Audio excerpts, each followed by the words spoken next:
시작할 수 있도록 은혜를 베풀어 주시니 감사합니다. 오늘뿐 아니라 평생 살아가는 동안 늘 우리의 첫 시간을 주님께 드리게 하시고 하루의 첫 만남이 하나님과의 만남이게 하여 주시옵소서.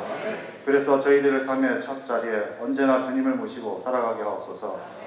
사랑과 은혜가 풍성하신 하나님 아버지, 333 특별 새벽예배를 통해 우리 자신을 진리의 말씀 앞에 밝히 드러나게 하셔서 우리의 교만함과 나약함 그리고 불순종함 또한 사랑 없음을 깨닫게 하시고 회개하게 하심을 감사드립니다. 우리의 심령에 계시의 영을 부어주셔서 성경 속에 담아두신 보화 같은 진리의 말씀들을 깨닫게 하여 주시고 받은 진리의 말씀을 각자의 마음판에 새겨 육신의 법이 죽고 성령의 법이 살아 승리하게 하셔서 마지막 때를 거룩하고 흠없는 주님의 자녀로서 주님을 기쁘시게 하여 살아갈 수 있도록. 누가복음 21장 14절에서 15절 말씀입니다. 제가 가지고 있는 신약성경 133면입니다. 이 시간에 우리가 주시는 계시의 말씀으로 받으시기 바랍니다. 14절 말씀 제가 먼저 읽도록 하겠습니다. 그러므로 너희는 변명할 것을 미리 궁리하지 않도록 명심하라. 내가 너희의 모든 대적이 능히 대항하거나 변박할 수 없는 구변과 지혜를 너희에게 주리라. 아멘. 이 시간에 우리 변명과 핑계를 뿌리채 뽑아버려라 라고 하는 제목으로 우리 박수미 담임 목사님 하나님의 말씀 선포해 주시겠습니다. 할렐루야. 이 시대를 가리켜서 흔히 마지막 시대라는 말을 많이 합니다. 마지막 시대에서 가장 중요한 것이 있다면 마지막 시대에 대한 성경의 경고를 우리가 잘 듣는 것입니다. 마지막 시대의 성경은 우리에게 어떻게 하라고 경고를 했을까요? 그것은 오늘 본문 함께 읽었던 누가복음 21장의 그 전반적인 기록이 있는데요. 그 중에 하나가 미혹을 받지 않도록 주의하라는 것입니다. 마지막 시대가 되면 많은 사람이 내 이름으로 와서 내가 그라 때가 가까웠다 하면서 사람들을 막 미혹한다는 거예요. 한마디로 표현해보면 무슨 얘기냐면 이 마지막 시대는 어떤 의미에서 보면 잘난 사람들이 너무나 많다. 그러니까 신처럼 섬기고 싶은 사람들, 또 그를 따르고 싶은 그런 우리를 미혹하는 영들이 이 마지막 시대에 많이 나타나고요. 또 뭐 돈이 신이 되다 보니까 뭐 대단한 기업을 이끌었다거나 신적으로 추앙받는 사람들, 이런 사람들이 많은 시대가 바로 이 시대입니다. 그러다 보니까 이 마지막 시대는 유독 내가 메시아다, 뭐 내가 예수다 이렇게 말하는 뭐 이단뿐만 아니라 그런 사람들만 말하는 것이 아니라 신적인 존재처럼 느껴지는 어떤 집단이 될 수 있고요, 사람이 될 수도 있고요, 뭐 어떤 회사가 될 수도 있고요. 우리를 유독 유혹하는 영들이 많다는 거예요. 그런 부분들에 대해서 철저하게 조심할 필요가 있다는 것입니다. 뭐 자칭 메시아라 이런 얘기하고 뭐 난 안 죽는다 그랬는데 지금까지 안 죽은 사람 한 번도 없었습니다. 다 죽었어요. 옛날에도 그런 사람들이 있었고 지금도 있었고 뭐 신적인 추앙을 받는 사람 얼마든지 있죠. 안 죽은 사람 하나도 없습니다. 그냥 사람은 사랑의 대상이지 무슨 신적으로 추앙할 그런 종류의 대상이 결코 아니라는 것, 우리들이 가슴속에 새겨야 됩니다. 또 하나 마지막 시대의 경고는 뭐냐면 난리와 소유의 소문을 들을 때 두려워하지 말라는 겁니다. 성경은 경고합니다. 민족이 민족을, 나라가 나라를 대적하여 일어나고 곳곳에서 지진과 기근과 전염병이 창궐하게 될 것이다. 요즘 우리가 그런 얘기 많이 들죠. 뭐 지진이 났는데 9.0을 넘는 지진은 상상할 수 없는 겁니다. 그런데 이 9.0을 넘는 지진들이 일어납니다. 상상할 수 없는 숫자의 사람들이 있습니다.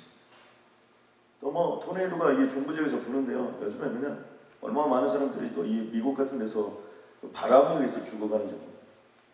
거기서 끝나지 않습니다. 지금도 시리아에서는 뭐 하루에 수백 명씩 사람들이 전염병에 죽어가고 있습니다. 이런 모습들을 보면 야 이거 정말 마지막이구나. 또 마지막 시간이 왔구나. 그 경고를 우리가 받되 이런 것들에 대해서 너무 두려워하지 말라는 것입니다. 얼마든지 이런 일들이 일어날 수 있다 그런 얘기예요. 아마 제가 보기에는 이게 LA도 만만치 않습니다. 요즘에 보니까 가까운 여기 요바린다에서 일어나는가 했더니 또 저기 뭐 벨리 지역에서 일어나거든요. 온갖 라인에서 다 이런 것들이 일어나는 겁니다. 저는 기도를 이렇게 하고 있습니다. 일어나도 안 죽는다. 죽으면 천국이다. 여러분 아멘입니까? 어떤 분들은 지진 피해가지고 동부로 갔대요. 그랬더니 동부 가자마자 지진 나가지고 너 때문에 지진 왔다 이런 얘기도 있습니다. 어디 간다고 여러분 지진이 안 일어나고 이거 온 세계에서 다 이런 일이 일어날 거라고 주님이 다 말씀해 주신 거예요. 뭐 대한민국에는 지진이 없다? 그렇지 않아요. 요즘에 대한민국 4.0년도의 지진은 가끔씩 일어나고 있습니다. 안전지대라는 게 여러분 이 마지막 시대에 안전지대가 없다 성경이 표현하고 있는 거예요. 그런 것 때문에 너무 두려워가지고 벌벌 떨고 그렇게 살아갈 필요가 없다는 것입니다. 또 하나 마지막 시대의 특징 중에 하나는 뭐냐면 믿는 자들에게 핍박이 올 수 있다는 거예요. 그러나 결코 두려워하지 말라는 겁니다. 왜 그렇습니까? 그 어려움과 그 핍박이 우리를 간증하는 인생으로 만들어준다는 것입니다. 우리 다 함께 한번 따라서 하겠습니다. 어렵습니까?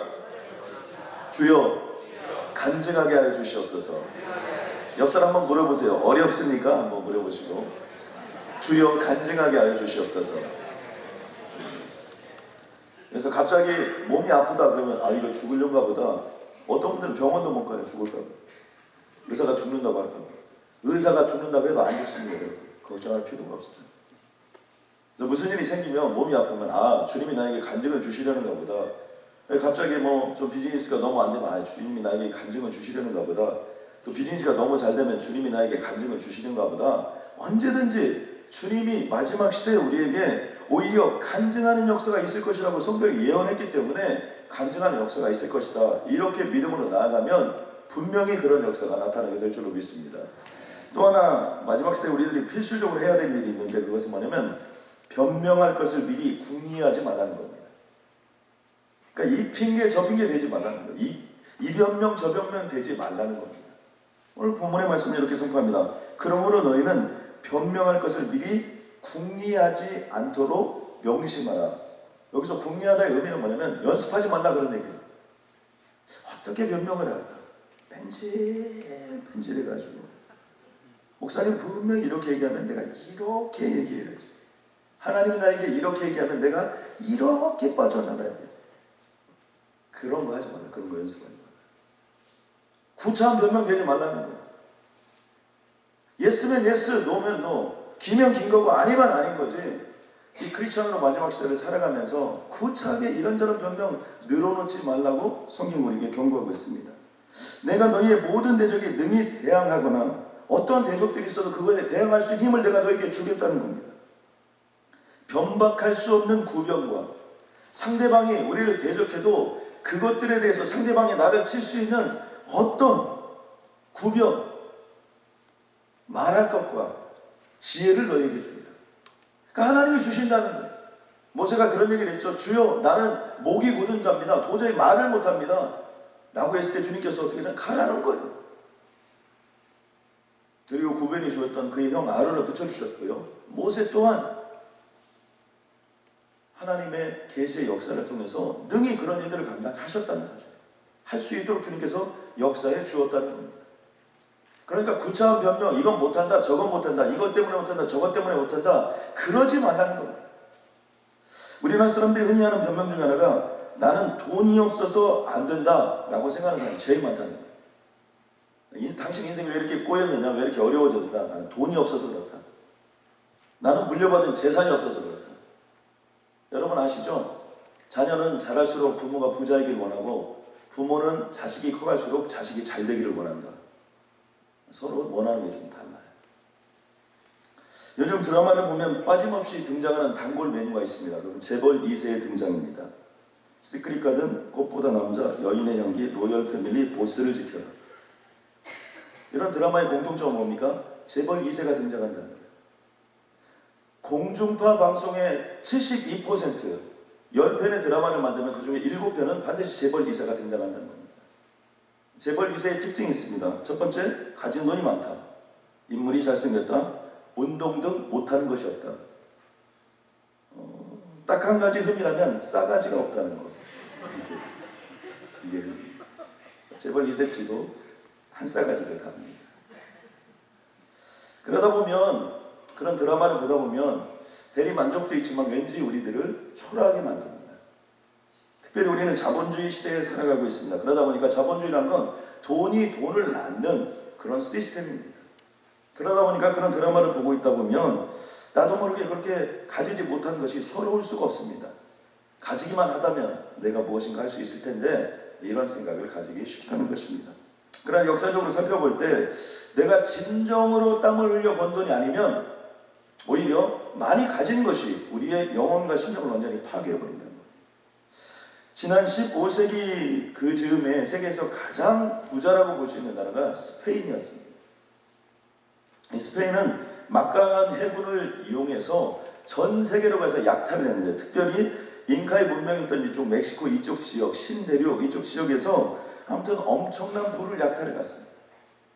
그런데 이상하게도 그 뒤로 이 스페인이라는 나라가 뭐 요즘에 우리 세계 강대국이다 이런 얘기를 우리가 잘 못해요. 잘하는 게 뭐가 있죠? 축구 하나 잘하는 거 빼놓고는 지금 현재 유럽발 제정유기의 핵심이 스페인입니다. 스페인을 강대국이라고 우리가 아무도 생각하지 않는다는 거예요. 그러나 불과 500년 전에는 전 세계로 다 휩쓸고 다녔어요. 어떻게 이렇게 되었을까요? 그 이유 중에 하나는 무자비한 약탈을 통해서 그 많은 돈을 전 세계에 있는 그 당시에 있는 황금이나 돈 같은 이런 거 돈이 될 만한 것들을 다 끌어잡아 모았는데 그것이 생산적인 산업에 투자되지 않고 사치와 방탕과 전쟁을 하는 곳에 쏟아부었다는 겁니다. 오늘날 미국발 제정유기의 핵심 중에 하나도 뭡니까? 미국이 전쟁을 많이 해가지고 이렇게 어려워집니다. 조지 부 부시의 대통령이 돼가지고 다 조지 부 부셔가지고 이렇게 어려워진 거예요. 우리가 낸 돈들 다 그거 다 조지 부 부신이라고 해가지고 다 이렇게 됩니다. 여러분 개인적으로도요 부부싸움 이런 거 좋아하지 마세요. 누구하고도 싸울 필요가 없습니다, 여러분. 싸우면 죽게 돼 있어요. 당시에 네덜란드, 영국, 프랑스, 스위스에 비해서 스페인 사람들은 육체의 노동을 경멸했다고 합니다. 왜냐하면 내가 노동 안 해도 풍부해지니까. 그리고 심지어 무역과 상업을 우습게 여겼다는 거예요. 그래서 무역과 상업을 아웃소싱 시켰다는 거예요. 다른 나라 사람들 시키고 이렇게 했다는 거예요. 마치 종들에게 모든 힘든 일을 시키고 본인은 애매했던 우리나라의 양반 문화처럼 그런 삶을 스페인이 살았다는 겁니다. 왜요? 가만히 있어도 엄청나게 보물들이 엄청난 양의 상상할 수 없는 진귀한 물건들이 계속해서 들어오니까 열심히 일하지 않아도 땀 흘려 일하지 않아도 능히 모든 것들을 할 수 있게 되었기 때문입니다. 그러나 바로 이것이 스페인 패망의 지름길이 되었고 스페인이 오늘날 이렇게 몰락하게 된 원인이 되었다. 왜 그럴까요? 그것은 이 막대한 부를 사치하고 또 전쟁하고 또 무엇인가 땀 흘려 투자하지 않고 뺏어오는데 투자를 하다 보니까 당시에 유럽의 다른 나라들은 뭘 했냐면 옷감을 짜고 용광로에서 쇠를 만들고 또 나무를 채벌해서 또 그런 것들을 통해서 가공을 하고 고래 기름을 가공을 해서 어떤 그런 것들을 통해서 식용품으로 사용을 하고 석탄을 캐내는 법을 개발하고 계속해서 어렵고 힘든 가운데서 이런 것들을 하면서 산업혁명에 도약이 됐고 다른 나라들은 스페인이 떵떵거리며 있는 동안에 산업혁명을 일으켜서 유럽의 새로운 역사를 이끌어갔는데 스페인은 그러지 못했다는 것입니다. 창세기 3장 19절 말씀에 보면 내가 흙으로 돌아갈 때까지 얼굴에 땀을 흘려야 먹을 것을 먹으리니 이렇게 되어 있습니다. 성경이 예언해 놓았어요.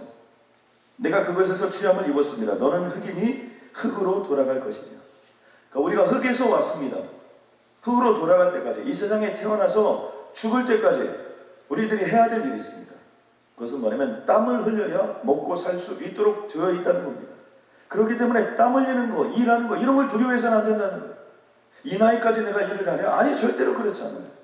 성경의 원리를 보면 우리는 죽는 그날까지 일하면서 죽는 것들을 소원해야 되고 일하는 것들에 대해서 두려워하면 안 돼요. 저는 가끔 이민사회를 살아가면 목사님 제가 이 나이가 될 때까지 일하고 있습니다. 아니에요. 그게 바로 성경대로 살아가는 거예요.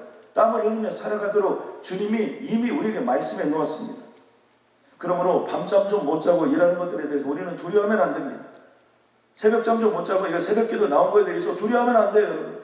오늘은 피곤할 거야. 이 재수없는 믿음들. 오늘 피곤할 거예요, 그 사람.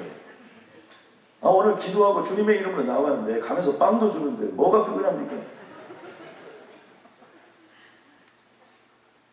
두려울 필요가 뭐가 있어요. 제가 어렸을 때는 저런 빵 하나면요 1년에 한두 번밖에 안 줬습니다. 그때를 생각해서 가슴에 넣고 기뻐해야 되죠. 데살로니가서 3장 10절 말씀을 보면 누구든지 일하기 싫거든 먹지도 말게 하라. 일하기 싫으면 먹지 말라는 거예요. 좀 심각하게 얘기하면 굶어 죽으라 그런 얘기예요. 일하는 것이 얼마나 행복한 겁니까?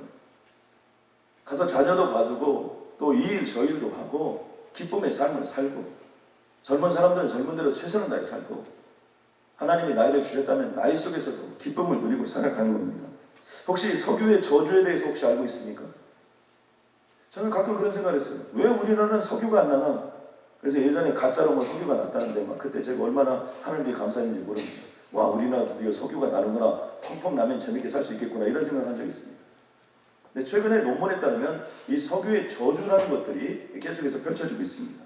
석유의 저주는 뭐냐면 석유가 펑펑 나는 나라치고 제대로 된 나라가 하나도 없다는 거예요. 사우디아라비아, 나이지리아, 베네수엘라 공짜로 석유가 펑펑 납니다. 전 세계의 물량의 40%를 차지하고 있습니다. 한 나라가 30%를 차지하는 나라죠. 이 몇몇 산유국들이요 전 세계의 석유의 한 70%, 80%를 다 거기서 생산해버려요. 근데 이런 나라치고 특징이 있습니다. 그것은 뭐냐면 부패하지 않은 나라가 없고요 개혁이 잘 되지 않는다는 거예요. 말을 안 들어. 왜? 먹을 것이 풍부하기 때문에. 1859년에 석유의 산업이 시작되고 20세기 초까지는 이 에너지 산업이 10%밖에 되지 않았습니다. 그런데 1960년대에 석유 수출기구 오펙이라고 해서 Organization Petroleum Export Country라고 이 오펙이 결성이 되면서부터 석유 산유국들이 거기서 담합을 해서 석유를 생산하게 되면서 전 세계의 석유 값을 오르락내리락 하는 일들이 거기서 생기게 되었습니다. 근데 결과는 어떻게 되었습니까? 이게 불과 50년밖에 되지 않았어요. 1960년이니까. 근데 50년이 지나고 나니까 석유의 저주가 오고 임했다는 거예요. 그 나라 중에 타락하지 않은 나라가 없다는 거예요. 재미있는 사실은 뭐냐면 반대로 현재 아랍 국가들 중에 눈부신 발전을 하고 있는 나라는 공통적으로 석유가 고갈되었거나 석유가 나와도 수출할 만큼 되지 않는 겁니다. 저주의 석유가 나오거나. 참 아이러니하죠. 아랍 국가 중에 제일 먼저 석유가 고갈되었던 바레인, 요르단, 두바이 이런 나라들은요 눈부신 발전을 일으켰습니다. 왜요? 석유도 없는데 그 모래 땅에서 살려고 마음을 먹으니까 그들이 독한 마음을 먹고 모든 것들에 혁신을 일으켜서 지금 아랍에서 가장 빛나는 나라들이 되고 있다는 사실이에요. 20세기 가장 놀라운 발전을 이룩한 국가 중에 한국, 일본, 대만 이런 나라들의 공통된 특징이 무엇입니까? 자원이 없다는 거죠. 한국이 여러분 요즘에 괜찮게 삽니다. 세계 10위권의 그 경제 대국을 이루고 있다고 그러는데 한국이 뭐가 있을까요? 아무것도 없어요. 제가 한국에 가서 보니까 집밖에 없어요. 하이웨이하고 아파트밖에 없어요. 생산하는 거 아무것도 없어요. 아무것도 없는 상황 속에서 살아가야 되기 때문에 그들은 처절한 노력을 기울였고 그 노력의 결과들이 바로 오늘을 이룩해 왔다는 사실입니다. 그러므로 잠언 21장 25절 말씀이면 게으른 자의 욕망을 자기를 죽이나니 게으른 자의 욕망이 우리 자신을 죽인다는 거예요. 이는 자기의 손으로 일하기를 싫어합니다. 그러니까 일하기 싫어하면 여러분 죽습니다. 이건 성경의 경고입니다. 또 한 가지 우리는 흔히 우리가 드는 핑계 중에 하나가 나는 머리가 나빠서 안 된다. 첫 번째는 돈이 없어서 안 된다. 부모를 잘못 만났다. 또 부모가 재산이 없었다. 뭐 이렇게 말하는 사람 이게 더 이상 핑계댈 필요가 없어요. 그것은 핑계가 아니에요. 또 하나는 나는 머리가 나쁘다 이런 분들이 계십니다. 이 땅에 살면서 머리 중요합니다. 재능이 중요해요. IQ가 몇이고 이거 중요합니다. 그것이 안 중요하다는 건 아닙니다. 그런데 IQ 시스템을 개발한 루이스 터먼이라는 사람이요, 1921년부터 초중고생 25만 명을 대상으로 IQ 140 이상의 사람을 체크했습니다. IQ 140 이상의 사람이 천재에 들어가는데요, 이 중에 1470명의 한평생을 추적한, 평생의 삶을 추적한 프로그램이 발표가 되었습니다. 거기에 보니까 이 사람이 무슨 생각을 했냐면, 정신적인 부분을 제외하고는 개인이 성공하기에는 지능이 가장 중요하다, 이 사람은 그렇게 생각합니다. 그래서 이 프로젝트를 띄웠던 겁니다. 결과는 어떻게 됐습니까? 이 사람의 생각과는 판이하게 다른 결과가 나왔습니다. IQ의 천재 집단이었던 이 집단에서 노벨상을 받은 사람이 한 명도 안 나타났어요. 근데 거꾸로 이 집단이 아닌, 천재 집단이 아닌 집단 속에서는 노벨상을 받은 사람들이 등장을 했습니다. 그러면서 이 사람이 내린 결론이 뭐냐면, 천재들은 천재로 남아있지 않았다는 거예요. 혹시 여러분 어렸을 때 천재라는 얘기를 들은 분들이 계십니까? 믿지 않을지 모르지만 저도 천재라는 얘기를 들은 적이 있습니다. 우리 어머님께.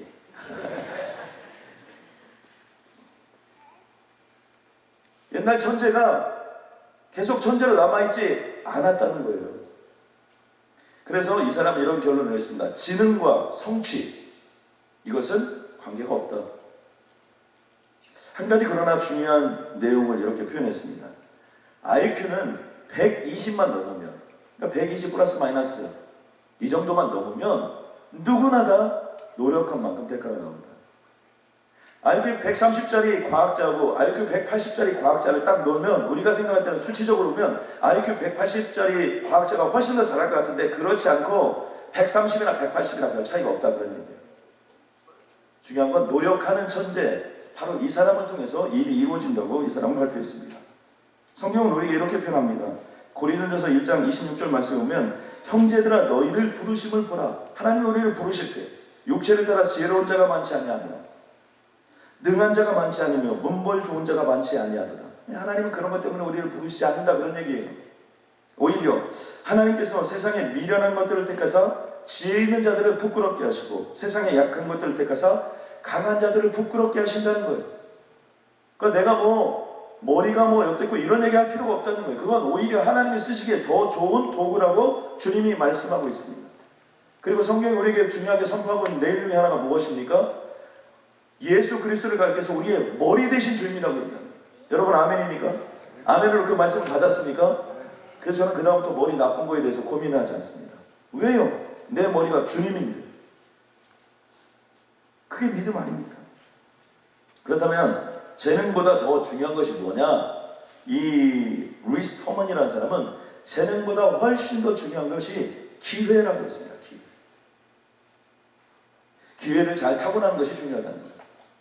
솔로몬은 이런 얘기를 했습니다. 전도서 3장 1절에 보면, 범사가 기한이 있고 천하만사가 다 때가 있다. 날 때가 있고 죽을 때가 있고 심을 때가 있고 심은 것을 뽑을 때가 있다. 무엇이 제일 중요하냐? 그 기회를 잘 타고나는 것이 가장 중요하다는 것입니다. 여러분, 동서냉전의 시대에는 무엇이 각광을 받았냐면 방위 산업체들이 엄청난 각광을 받았습니다. 한때는요, 이 전자공학과를 나오기만 하면 그냥 모두 다 팔려갔습니다.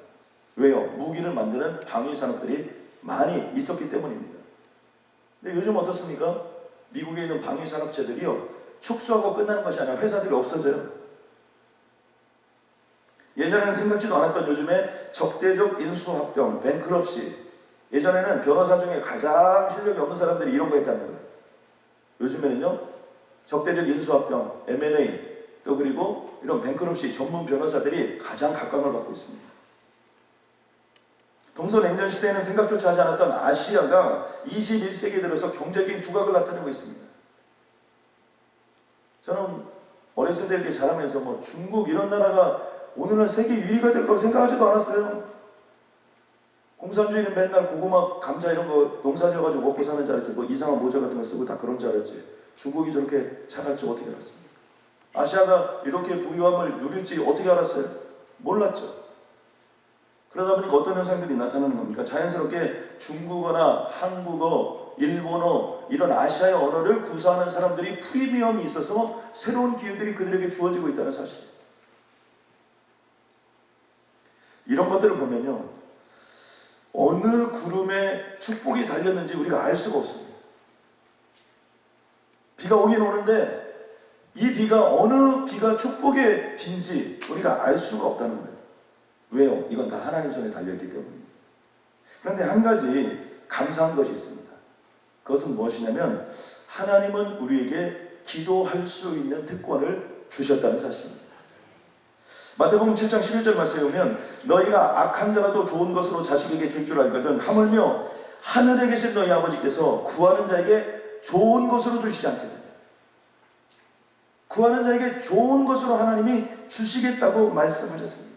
다니엘은 세 친구가 있었습니다. 그들은요, 학연도 없었고 지연도 없었고 완전히 끌려온 거예요. 노예로 온 겁니다. 그런데 어떻게 됐습니까? 학연도 없고 지연도 없고 아무것도 없었기 때문에 오히려 정치의 기용이 된 겁니다. 또 다른 기회예요. 그 기회를 누가 줬을까요? 하나님이 주셨어요. 그들이 한 일은 무엇일까요? 다니엘서 6장 13절에 보면 이렇게 되어 있습니다. 왕이여, 사로잡혀온 유다 자손 중에 다니엘이 왕과 왕의 도장이 찍힌 금령을 존중하지 아니하고 다른 신에게 절하지 말라 금령을 내렸는데 이 금령을 어기고 하루 3번씩 기도하나이다. 그들이 한 일은 뭡니까? 기도하는 일이었어요. 그러니까 우리에게 어떤 특권이 있냐면 기도할 수 있는 특권이 우리에게 있습니다. 하루에 3번씩, 아니 하루에 30번씩, 하루에 300번씩이라도 기도할 수 있는 특권을 하나님이 우리에게 주셨다는 것입니다. 저는 기도에서 오늘 아침 그 영적인 의미가 뭐냐면 기도에서 부자가 되자 그런 얘기 하는 게 아닙니다. 이미 우리는 천국을 소유한 자이기 때문에 우리보다 더 부자는 없습니다. 여러분 아멘입니까? 아, 천국이 우리 집인데요. 아, 내가 돌아갈 곳이 천국인데요. 뭐 더 이상 뭐가 부가 필요합니까? 잠시 살다가는 이 세상. 하나님이 의인의 걸식함을 보지 않겠다. 의인이 굶어 죽는 거 안 보겠다. 그러니까 여러분 절대로 굶어 죽지 않습니다. 여러분 하나님이 여러분 반드시 보살펴 줄 줄로 믿습니다. 그러므로 우리는 이 충분한 부의 의식을 가져야 돼요. 천국을 소유한 자이기 때문에. 기도해서 우리의 꿈을 이루자 뭐 그런 얘기도 아닙니다. 하나님이 필요하면 꿈도 다 이루어 주세요. 제가 여러분에게 말씀드리고자 하는 본문의 말씀을 통해서 꼭 기억했으면 하는 것은 뭐냐면 우리는 기도를 가졌다는 거예요. 이 기도라는 엄청난 영적인 무기를 가졌다는 겁니다. 하나님이 오늘 그래서 이 자리에 우리를 불러주신 것입니다. 오늘 본문의 마지막을 보면 이렇게 결론이 납니다. 너희 머리털 하나도 상하지 아니하리라. 마지막 시대가 어렵고 힘들다는데 예수 그리스도를 믿느냐 복음을 믿느냐 너희 머리털 하나도 상하지 아니하리라. 너희의 인내로 너희 영혼을 얻으리라. 인내가 여기서 뭡니까? 기도예요. 참고 견디고 기도하고 주님의 이름으로 나아가면 그 기도를 통해서 하나님이 우리 인생을 새로운 역사로 인도해 주겠다는 겁니다. 혹시 여러분 주어진 것이 별로 없는 인생이라고 여러분을 가슴 아파합니까? 나는 백인도 아니고 그렇다고 해서 부모님께 물려받은 것도 없고 제가 이민생활하면서 가장 많은 간증은 뭐냐면 한국을 떠날 때 뭐 100불 가지고 왔다 200불 가지고 왔다 다 그런 얘기를 참 많이 들었어요. 아무것도 없이 몸뚱아리 하나만 왔다는 얘기 아닙니까? 그런데 지금 여기까지 살아왔습니다. 주어진 것이 별로 없는 인생은요, 인생을 접근하는 방법이 다릅니다. 한 발자국 한 발자국 운명이 걸려있기 때문에 한순간순간을 최선을 다합니다. 자신의 것을 고집하지 않고 늘 배우려고 합니다. 다른 사람이 조금이라도 잘하면 그거 배우려고 하는 습성들이 거기서 있습니다. 뼈가 부서지도록 일하면서도 계속해서 훈련하고요, 눈을 비비며 책을 읽습니다. 편안한 사람들이 훈련받는 걸 잘 보지 못했어요. 힘들고 어려운데 오히려 더 훈련을 받습니다. 거저 생긴 인맥이 없기 때문에 한 사람 한 사람 실력과 겸손을 가지고 인간관계를 맺어야 됩니다. 그렇게 맺었기 때문에 그 인간관계가 오래가는 것입니다. 서럽고 피곤해도 믿을 데가 없기 때문에 더욱더 하나님께 매어 달리는 거예요. 믿을 사람이 없어요. 나를 도와줄 사람이 없는 겁니다. 그렇기 때문에 하나님께 매어 달리는 인생을 삽니다. 그 과정을 통해서 때론 부지런하기도 하고 때론 강해지기도 하고 때론 겸손해지기도 하고 때로는 인내심의 훈련을 받고 그러는 과정 가운데 우리는 영적인 머슬이 키워지는 것이고 그것을 통해서 하나님께 영광을 올려드리는 존귀한 인생이 될 줄로 믿습니다. 여러분 가장 중요한 것은 무엇입니까? 우리 다 같이 한번 따라서 하겠습니다. 나는 지금 살아있다. 내가 지금 살아있다는 것은 기회입니다. 왜요? 지금 기도할 수 있기 때문입니다. 아멘입니까? 결코 내가 무엇을 가지지 못했는지, 나는 무엇 때문에 안 되는지 분석할 필요가 없습니다.